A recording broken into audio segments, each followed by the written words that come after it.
going camping in my dad's big red van, like industrial van, and I was in a little car seat, and between the two front seats was a 5-gallon bucket upside down, and Aunt Bunny was facing me, and we would sing songs and make music, and that was on the way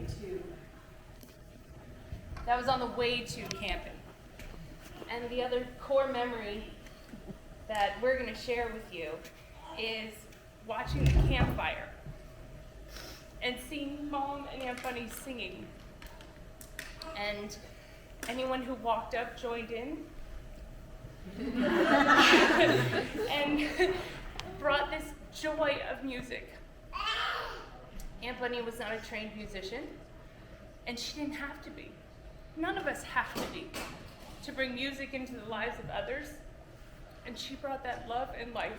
And before I sing this song, I want to tell a funny story. Some of you who don't know, I will land the plane. Thank you. Maybe not quickly, but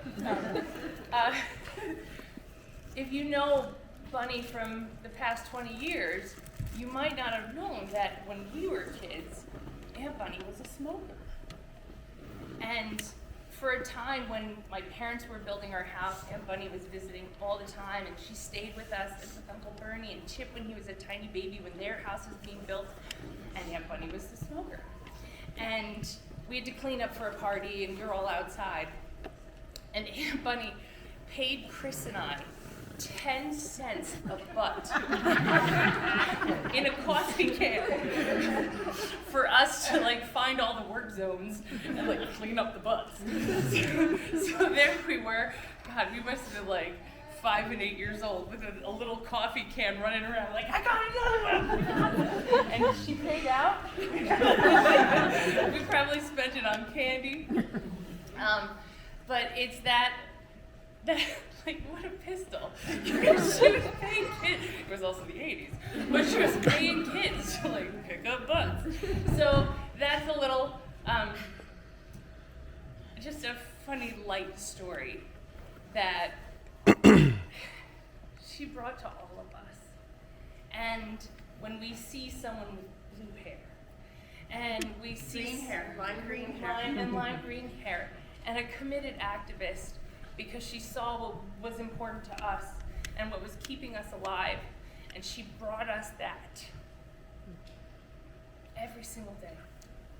We are going to carry her light and her vision and her passions with us. We might not have the passion to be on stage. Bunny did it, twice? That's it. She refused. She was fantastic on stage.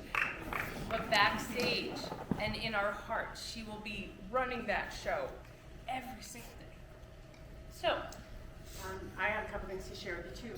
I was born Rosemary Hubert, but Bunny was born 13 months before I was. She couldn't say Rosemary, she said Rory. And that's why I'm Rory today. Mom gave up, said, I like Rory Calhoun, and Bunny will not say anything other than Rory, Rory, Rory. So I am Rory. This song has a special place in my heart. When Bunny and I were younger, we both played guitar. I was kind of the tambourine gal. Bunny hit the high notes, I hit the low harmony. We used to go into competitions, singing competitions as young kids. And it was usually through the church, through the school. We went to a Catholic school, and we sang this song in the local competition that was held up at St. Mary's CYO in Washingtonville, where we didn't live at the time. We practiced, we went to that competition. Bunny and I won first place for that region. We were 9 and 10 years old or something like that.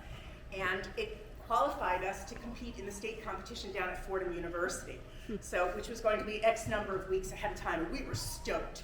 2 little girls from Rockland County. We studied, we practiced. On the way down to Fordham University on that beautiful Sunday morning, my mother had us sing the song over and over again. I'm like, Mom, I gotta hit those high notes, don't strain my voice. We get to the gate of Fordham University, and the gentleman says, can I help you?